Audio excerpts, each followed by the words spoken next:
Good morning, my brothers and sisters. Welcome to episode number 82 in the book of Genesis. Today we're going to watch Sarai, who's going to be Sarah, Abram, and Hagar all do bad things. Three people doing three bad things.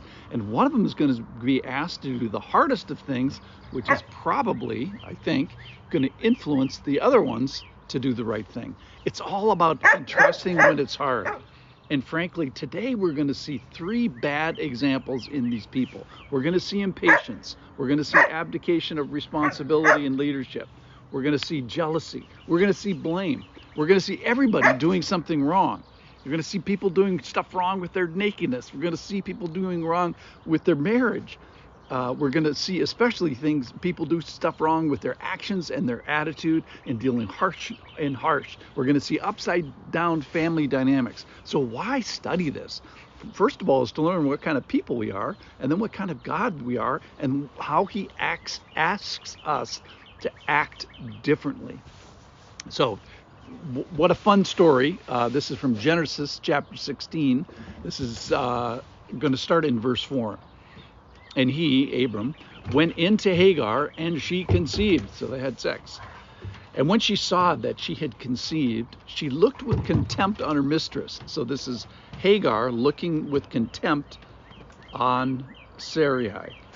Verse 5. And Sarai said to Abraham, May the wrong done to me be on you. So she takes that blame, and now she's putting it on Abram. I gave my servant to your embrace. Not a pretty way of saying that. I gave my servant to your embrace. And when she saw that she had conceived, she looked with me on contempt. So may the Lord judge between you and me. But Abraham said to Sarai, Behold, your servant is in your power. Do with her as you please. So Abraham kind of abdicates the family responsibility here. Then Sarai dealt harshly with her. Then Sarai does bad things. And she fled from her. Okay, verse 7. The angel of the Lord found her by a spring of water in the wilderness, the spring on the way to Shur, S-H-U-R. And he said, Hagar, servant of Sarai, where have you come from and where are you going? Great questions. And she said, I am fleeing from my mistress Sarai. And the angel of the Lord said to her, Return to your mistress and submit to her. The angel of the Lord also said to her, I will surely multiply your offspring so that they cannot be numbered for multitude. And the angel of the Lord said to her, Behold, you are pregnant, and you shall bear a son. You shall call his name Ishmael, because the Lord has listened to your affliction.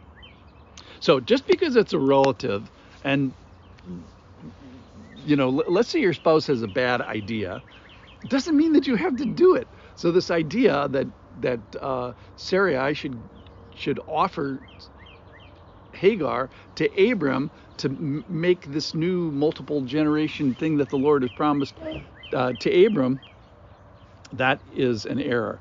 And so let's talk about polygamy just for a second. So this is not God's design. We find that out in Genesis chapter 2 all the way through the Bible, especially in the New Testament. And guess what? Because of the power of sexual union, having sex outside your marriage is going to adversely complicate things. So I think this story is actually an argument against polygamy, not an argument for it. And Abraham says to Sarai, Hagar is in your power. Well, wait a minute. What about Abram's power? No, you have the leadership. So Abraham is kind of abdicating his, helping his spouse through difficult decisions. He says to her, do to her as you please, as opposed to do to her as you would have the Lord, as the Lord would have you do this. So Abraham messes up here. The good news is, and we'll talk a lot about this, I hope, tomorrow, where God remembers Hagar, the Lord listens, and the Lord always has some difficult stuff for people. So what the Lord is saying here, I think of people that go to church every Sunday because they learn two things. Number one, you're not okay. You're not God. You owe God worship and sacrifice and gifts. Then you're not okay in your character and you need work. And that's kind of what happens in today's passage. For Hagar, the key issue is submission. It's a huge theme of the Bible. If you're a child, if you're a woman, if you're a wife, if you're a worker, if you're a citizen, if you're a church member, or if you're a man. Basically, it's everybody's issue, and specifically today, it's her issue. So what is that?